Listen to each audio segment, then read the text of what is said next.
चले को तिल वही कोनीरी कहते हैं, जो समस्त देशवासियों को चरणों में सम्मान के साथ नमन करे उसी को साहब अनिल ठाकुर कहते हैं।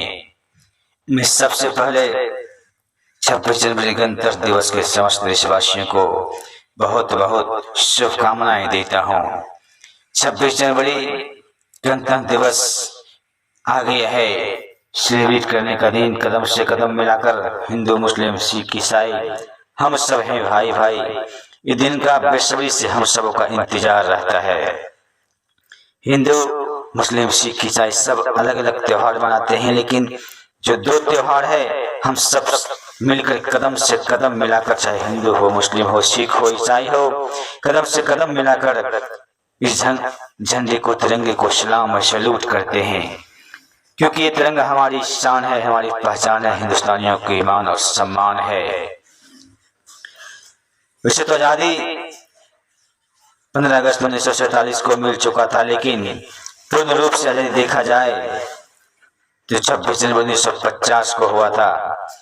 2 दिन पर हिंदुस्तानी जोश नई मंग तरंग के साथ हम मनाते हैं, कदम से कदम मिलाकर हम सेलिब्रेट करते हैं और झंडे को तिरंगे को हम अदब से सलाम और सैल्यूट करते हैं, क्योंकि ये देश की शान है, ईमान है, ईमान है, हम सब हिंदुस्तानियों की पहचान है। पूरी दुनिया से इम्पोर्टेंट हमारे हिंदुस्तान के लिए बाबा भीमराव अम्बेडकर ने लाया था। उनके सहयोगों उनको कोटि कोटि नमन करता हूँ। दुनिया चले गए लेकिन उनकी कीर्ति का गुणगान अभी भी हिंदुस्तानी सब गाते हैं, उनको प्रणाम और सम्मान करते हैं। कहते हिंदू गीता से चलता है तो मुस्लिम कुरान से चलता है, मगर हमारा हिंदुस्तान अम्बेडकर के संविधान से चलता है। जी हाँ साथियों, जब जब ये झंडे फहराते हैं हम हिंदुस्तानी, तो तब तब खून खोल उठता है। न जाने कितने हमले, पुलवामा हमले, कितने हमले हमारे हिंदुस्तान पर किया गया, फिर भी हम मायूस रहते हैं, कभी कभी उसका जवाब देते हैं, कभी देखते रह जाते हैं। हमारी सरकार अगर हुक्म दे दी हम नौजवानों को, हिंदुस्तानियों को, तो उसका करारा ईंट का जवाब पत्थर से दिया जाएगा, लेकिन कानून के हाथों मजबूर रहते हैं हिंदुस्तानी। आए दिन देखते हैं पड़ोसी मुल्क जो भूखे नंगे पाकिस्तान है, हम हिंदुस्तानियों को धमकी देता रहता है और विराम का उल्लंघन करता रहता है और कहता है कि हम तो हिंदुस्तानियों को जिंदा जला देंगे। खाने का ठिकाना नहीं, रहने का घर नहीं, वो बार बार गोली बारूद की बात करता है, मरने की और मारने की बात करता है। हम बताना चाहेंगे पाकिस्तानियों से कि रस्सी जलता है लेकिन उस ऐंठन कभी खत्म नहीं होता है। जो एक गलतियां करे उसे इंसान कहते हैं, जो 2 गलतियां करे उसे नादान कहते हैं, जो गलतियों पे गलतियां करे उसे शैतान कहते हैं, मगर सारी गलतियों को हद को जो पार कर दे उसी को पाकिस्तान कहते हैं, मगर जो सारी गलतियों को माफ कर दे उसी को महान हिंदुस्तान कहते हैं।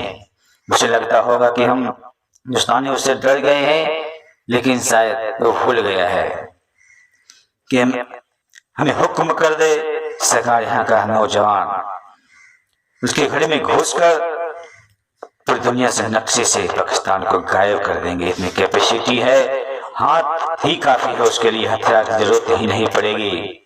बस बच्चे समझ के कंधे में लेते हैं तो बेवकूफ समझता है, वो शायद जानता नहीं है कि पाकिस्तान तो हमारा हिंदुस्तान से ही निकला है।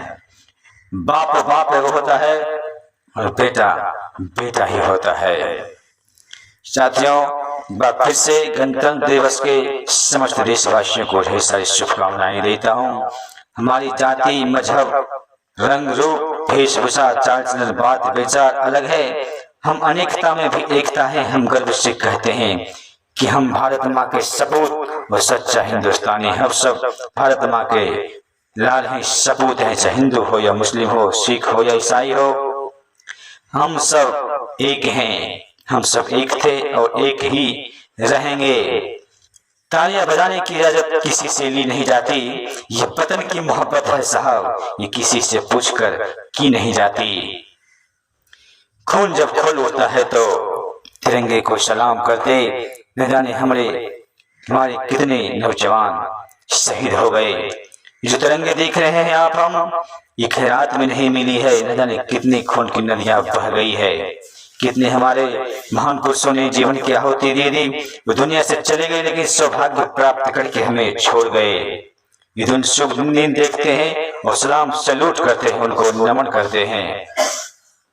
देश के लिए उन्होंने अपने जान को आहुति दे दी। नमन है उन वीर महान पुरुषों को। दुनिया चले गए, लेकिन ये सौभाग्य हमें हिंदुस्तानियों के लिए प्राप्त करके चले गए, छोड़ दिए हैं। हमारे लिए इंसान नहीं, महान और देवता के समान हम उन्हें पूजते हैं। हिंदुस्तानी कभी एक दूसरे से, कभी जाति धर्म से नफरत करते हैं। नफरत न हिंदू खतरे में है, न मुसलमान खतरे में है। हर हिंदुस्तानियों के जो अंदर जो भेजे में घुसी है निगेटिव, वो सोच समझ से हमारा हिंदुस्तान खतरे में है। न आज हिंदू की बात करूंगा, न मुसलमान की बात करूंगा। मैं हिंदुस्तान का सपूत हूं, मैं पूरा हिंदुस्तान की बात करूंगा। मैं इस देश का हनुमान हूं, ये देश मेरा राम है। मैं राम भक्त हनुमान हूं, सीना चीर कर दिखा दूंगा, इसमें बैठा हिंदुस्तान है, बैठा हिंदुस्तान है। पड़ोसी मुल्क के बाद फिर से कहना चाहूंगा, जो कहता है कि पाकिस्तान में हिंदुस्तानियों को जिंदा जला दूंगा, वे तो क्या जलाएगा। सुन ले हमारी लाइन, जलते हुए दिए को परवाने क्या बुझाएंगे। जो साले मुर्दे को नहीं जला पाते, वो जिंदे को क्या जलाएंगे। तुम्हारे अंदर तो इतना भी दम नहीं है, तू सिर्फ दूर से फुफकार मारता है। कानून के शिकंजे में हम बंधे हैं, बेड़ियों को तोड़ नहीं सकते। नहीं तो हुक्म दे दे तो रात में जाकर सूर्य तुम देखने को नसीब तुम्हें नहीं मिल पाएगा। दुनिया के नक्शे से तुम्हारा पाकिस्तान को ऐसे गायब कर दूंगा हिंदुस्तानी कि जैसे पाकिस्तान दुनिया में था ही नहीं। लेकिन हम सब्र करते हैं, शांति रहते हैं, कायदे और कानून से चलते हैं। हम देश के ग्राम को उल्लंघन करना नहीं चाहते हैं। तो समझता है कि डर गया है। ना हम तो डरपोक है, ना तो बेवकूफ है, ना तो बुद्धिमान है, ना तो कायर है। बस सहनशीलता है, सहनशीलता है। जिस दिन सहनशीलता खत्म हो जाएगा, उस दिन आर्या तो पार हो जाएगा। तुम्हारा पाकिस्तान कहाँ चला जाएगा ये पता भी नहीं चलेगा। तिरंगा देश की शान है यारों, इसे झुकने ना देना। तिरंगा झुकने जो आए तिरंगे की कसम, उसका सर कलम कर देना। क्योंकि तिरंगा हमारी शान है, जान है, हिंदुस्तानियों की पहचान है। भारत माँ के सपूत लाल हम सब एक थे, एक हैं और एक ही रहेंगे। दुनिया हमारी दीवानी है, खून से लिखी हमने ये कहानी है। जब भी मुंह खोलो एक ही शब्द बोलो, हम भारत माँ के सपूत और सच्चा हिंदुस्तानी है। फिर से बताना चाहूंगा कि 75 साल हो चुका है अपने संविधान को लागू हुए। ढेर सारी शुभकामनाएं देते हुए अपनी वाणी को विराम देता हूँ। जय हिंद, जय भारत।